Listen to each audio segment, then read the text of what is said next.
नमस्कार दोस्तों, आज हम आपको सुनाने जा रहे हैं देवशयनी एकादशी की व्रत की कथा, साथ ही भगवान विष्णु के 108 नाम और विष्णु चालीसा भी। देवशयनी एकादशी की कथा। अर्जुन ने कहा, हे श्री कृष्ण, आषाढ़ माह के शुक्ल पक्ष की एकादशी का क्या व्रत है? उस दिन किस देवता का पूजन होता है? उसका क्या विधान है? कृपा कर यह सब विस्तार पूर्वक बताए। भगवान श्री कृष्ण ने कहा, हे धनुर्धर, एक बार नारद जी ने ब्रह्मा जी से यही प्रश्न पूछा था। तब ब्रह्मा जी ने कहा कि नारद, तुमने कलयुग में प्राणी मात्र के उद्धार के लिए सबसे श्रेष्ठ प्रश्न पूछा है, क्योंकि एकादशी का व्रत सब व्रतों में उत्तम है। इसके व्रत से सभी पाप नष्ट हो जाते हैं। इस एकादशी का नाम देवशयनी एकादशी है। यह व्रत करने से भगवान विष्णु प्रसन्न होते हैं। इस संबंध में मैं तुम्हें एक पौराणिक कथा सुनाता हूँ, ध्यान पूर्वक श्रवण करो। माधंता नाम का एक सूर्यवंशी राजा था। वह सत्यवादी, महान तपस्वी और चक्रवर्ती था। वह अपनी प्रजा का पालन पोषण संतान की तरह करता था। उसकी सारी प्रजा धन धान्य से परिपूर्ण और सुखपूर्वक जीवन यापन कर रही थी। उसके राज्य में कभी अकाल नहीं पड़ता था, कभी किसी प्रकार की प्राकृतिक आपदा नहीं आती थी। परंतु जाने उससे देव क्यों रुष्ट हो गए, न मालूम राजा से क्या भूल हो गई कि एक बार उसके राज्य में जबरदस्त अकाल पड़ गया और प्रजा अन्न की कमी के कारण अत्यंत दुखी रहने लगी। राज्य में यज्ञ होने बंद हो गए। अकाल से पीड़ित प्रजा एक दिन दुखी होकर राजा के पास जाकर प्रार्थना करने लगी, हे राजन, समस्त संसार की सृष्टि का मुख्य आधार वर्षा है। इसी वर्षा के अभाव से राज्य में अकाल पड़ गया है और अकाल से प्रजा मर रही है। हे भूपति, आप कोई ऐसा जतन कीजिए जिससे हम लोगों का कष्ट दूर हो सके। यदि जल्द ही अकाल से मुक्ति न मिली तो विवश होकर प्रजा को किसी दूसरे राज्य में शरण लेनी पड़ेगी। प्रजाजनों की बात सुन राजा ने कहा, आप लोग सत्य कह रहे हैं। वर्षा न होने से आप लोग बहुत दुखी हैं। राजा के पापों के कारण ही प्रजा को कष्ट भोगना पड़ता है। मैं बहुत सोच विचार कर रहा हूँ, फिर भी मुझे अपना कोई दोष दिखलाई नहीं दे रहा है। आप लोगों के कष्ट को दूर करने के लिए मैं बहुत उपाय कर रहा हूँ, परंतु आप चिंतित न हो, मैं इसका कोई न कोई उपाय अवश्य ही करूँगा। राजा के वचनों को सुन प्रजाजन चले गए। राजा मांधाता भगवान विष्णु की पूजा कर कुछ विशिष्ट व्यक्तियों को साथ लेकर वन को चल दिया। वहाँ वह ऋषि मुनियों के आश्रम में घूमते घूमते अंत में ब्रह्मा जी के मानस पुत्र अंगिरा ऋषि के आश्रम पर पहुँच गया। रथ से उतरकर राजा आश्रम में चला गया। वहाँ ऋषि अभी नित्य कर्म से निवृत्त ही हुए थे कि राजा ने उनके सम्मुख पहुंचकर उन्हें प्रणाम किया। ऋषि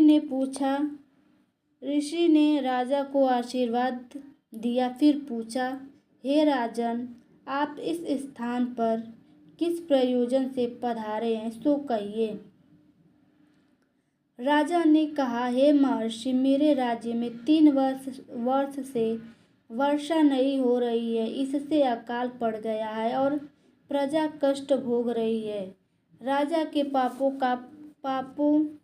के प्रभाव से ही प्रजा को कष्ट मिलता है, ऐसा शास्त्रों में लिखा है। मैं धर्मानुसार राज्य करता हूँ, फिर यह अकाल कैसे पड़ गया, इसका मुझे अभी तक पता नहीं लग सका। अब मैं आपके पास इसी संदेह की निवृत्ति के लिए आया हूँ। आप कृपा कर मेरी इस समस्या का निवारण कर मेरी प्रजा के कष्ट को दूर करने के लिए कोई उपाय बतलाइए। सब वृत्तांत सुनने के बाद ऋषि ने कहा, हे नृपति, इस सतयुग में धर्म के चारों चरण सम्मिलित हैं। यह युग सभी युगों में उत्तम है। इस युग में केवल ब्राह्मणों को ही तप करने तथा वेद पढ़ने का अधिकार है, किंतु आपके राज्य में एक शूद्र तप कर रहा है। इसी दोष के कारण आपके राज्य में वर्षा नहीं हो रही। यदि आप प्रजा का कल्याण करना चाहते हैं तो शीघ्र ही उस शूद्र का वध करवा दें। जब तक आप यह कार्य नहीं कर लेते तब तक आपका राज्य अकाल की पीड़ा से कभी मुक्त नहीं हो सकता।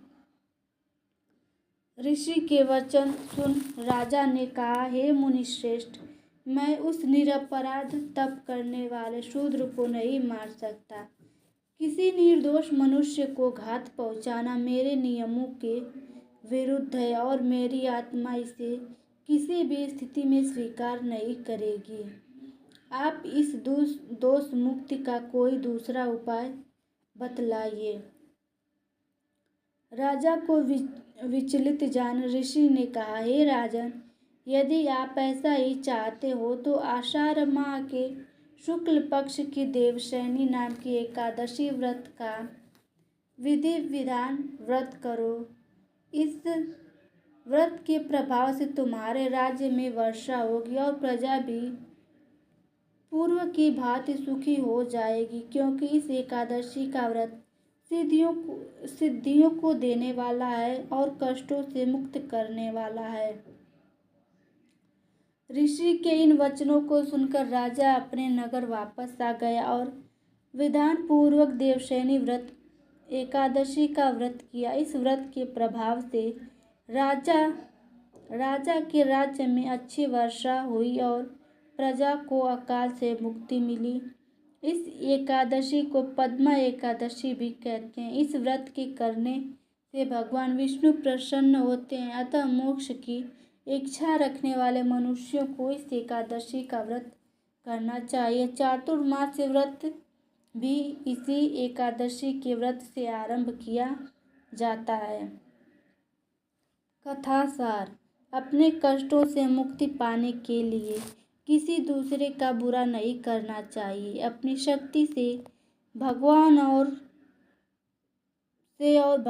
पर पूरी श्रद्धा और आस्था रखकर संतों की कथा अनुसार सत्कर्म करने से बड़े बड़े कष्टों से सहज ही मुक्ति मिल जाती है। देवशयनी एकादशी व्रत की कथा समाप्त। भगवान विष्णु के 108 नाम। ओम श्री विष्णवे नमः। ओम श्री परमात्मने नमः। ओम श्री विराट पुरुषाय नमः। ओम श्री क्षेत्रज्ञाय नमः।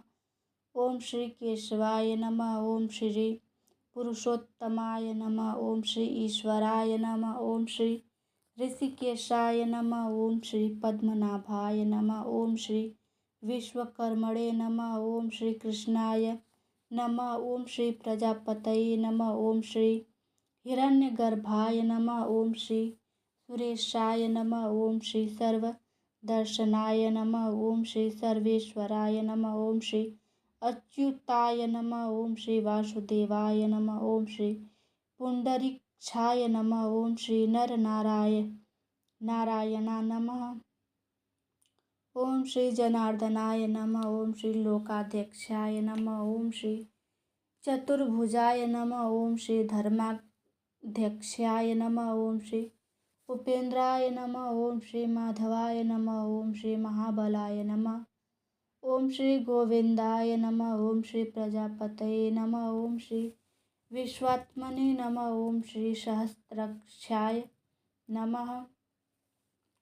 ओम श्री नारायणाय नमः। ओम श्री सिद्ध संकल्पयाय नमः। ओम श्री महेंद्राय नमः। ओम श्री वामनाय नमः। ओम श्री अनंतजीते नमः। ओम श्री महीधराय नमः। ओम श्री गरुड़ध्वजाय नमः। ओम श्री लक्ष्मीपतये नमः। ओम श्री दामोदराय नमः। ओम श्री कमलापतये नमः। ओम श्री परमेश्वराय नमः। ओम श्री धनेश्वराय नमः। ओम श्री मुकुंदाय नमः। ओम श्री आनंदाय नमः। ओम श्री सत्य धर्माय नमः। ओम श्री उपेंद्राय नमः। ओम श्री चक्र गदाधराय नमः।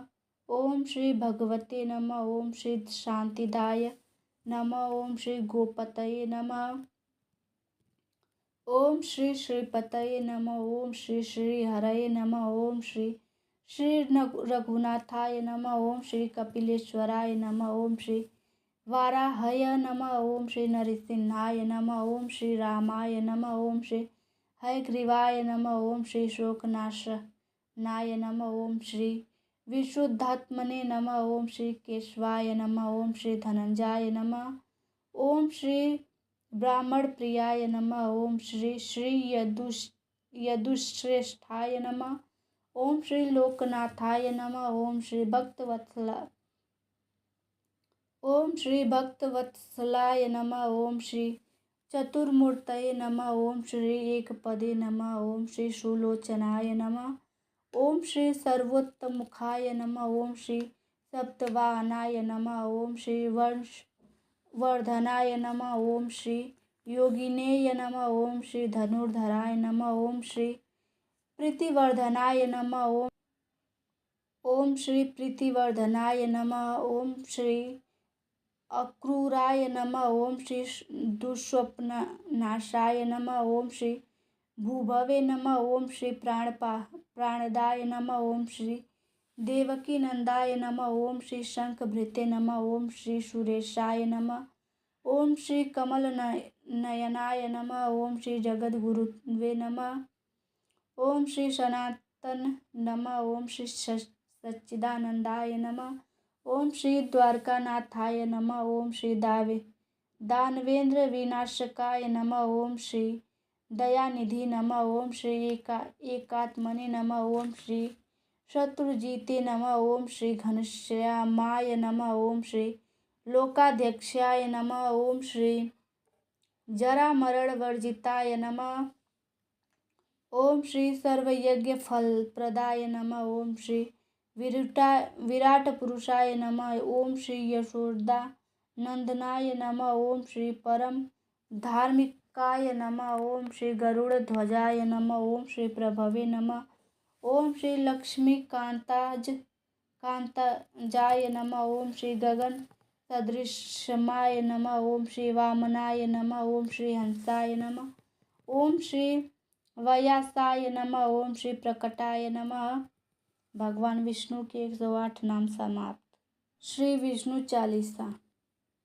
विष्णु सुनिए विनय सेवक की चितलाय, कीरत कुछ वर्णन करूं दीजय ज्ञान बताए।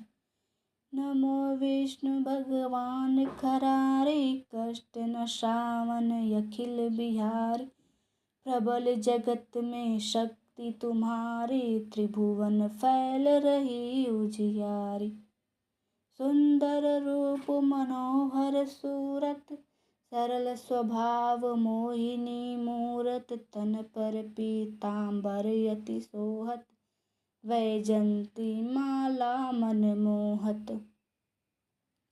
शंख चक्र कर गदा बिराजे, देखत दैत्य असुर दल भाजे। सत्य धर्म मद लोभ न गाजे, काम क्रोध मद लोभ न छाजे। संत भक्त जन सज्जन मनरंजन, धनुज असुर दुष्टन दल गंजन। सुख उपजाय कष्ट सब भंजन, दोष मिटाय करत जन सज्जन।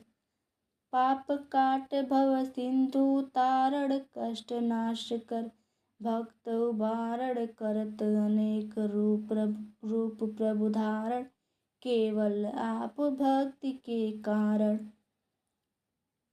धरणी धेनु बन तुम ही पुकारा, तब तुम रूप राम का धारा।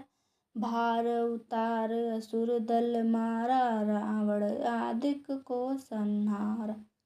आप वराह रूप बनाया, हरण्याक्ष को मार गिराया। धर मत्स्य तन सिंधु बनाया, 14 रत्न को निकलाया। अमिलख असुरन बंद मचाया, रूप मोहिनी आप दिखाया। देवन को अमृत पान कराया, असुरन को छवि से बहलाया।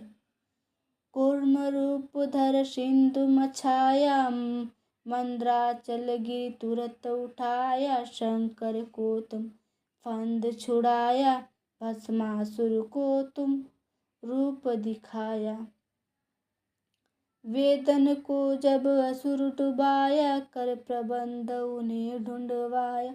मोहित बनकर खलई मचाया, उसहीं कर से भस्म कराया। असुर जलंधर अति बलदाई, शंकर से उनकी लड़ाई। हार आप शिव सकल बनाई, कीन सती से छल खल जाई। सुमिरन कीन तुम्हें शिवरानी, बतलाई सब विपत कहानी। तब तुम बने मुनीश्वर ज्ञानी, वृंदा की सब सूरती भुलानी। देखत तीन धनुज शैतानी, वृंदा आय तुम्हें लपटानी। होश स्पर्श छम छतिमानी, हना असुर शिव शैतानी। तुमने ध्रुव प्रहलाद उबारे, हिरणाकुश आदिक खल मारे। गणिका और अजामिल तारे, बहुत भक्त भव सिंधु तारे। हरहु सकल संताप हमारे, कृपा करहु हरि सिरजनहारे। देखहु मैं निज दर्श तुम्हारे, दीन बंधु भक्तन हितकारे। चहत आपका सेवक दर्शन, करहु दया अपनी मधुसूदन। जानु नहीं योग्य जप पूजन, होई यज्ञ अस्तुते अनुमोदन। शील दया संतोष सुलक्षण, विदित नहीं व्रत बोध विलक्षण। करहूँ आपका किस विधि पूजन, कुमति विलोक होत दुख भीषण। करहूँ प्रणाम कौन विधि सुमिरन, कौन भांति मैं करहूँ समर्पण। सुर मुनि करत सदा सेवकाई, हर्षित रहत परम गति पाए। दीन दुखिन पर सदा सहाई, निज जन जान लेवै अपनाई। पाप दोष संताप नसावो, भव बंधन से मुक्त करावो। सुख संपत्ति देव सुख उपजाओ, निज चरणन का दास बनाओ। निगम सदा ये विनय सुनावै, पढ़े सुनै सो जन सुख पावै। श्री विष्णु चालीसा समाप्त।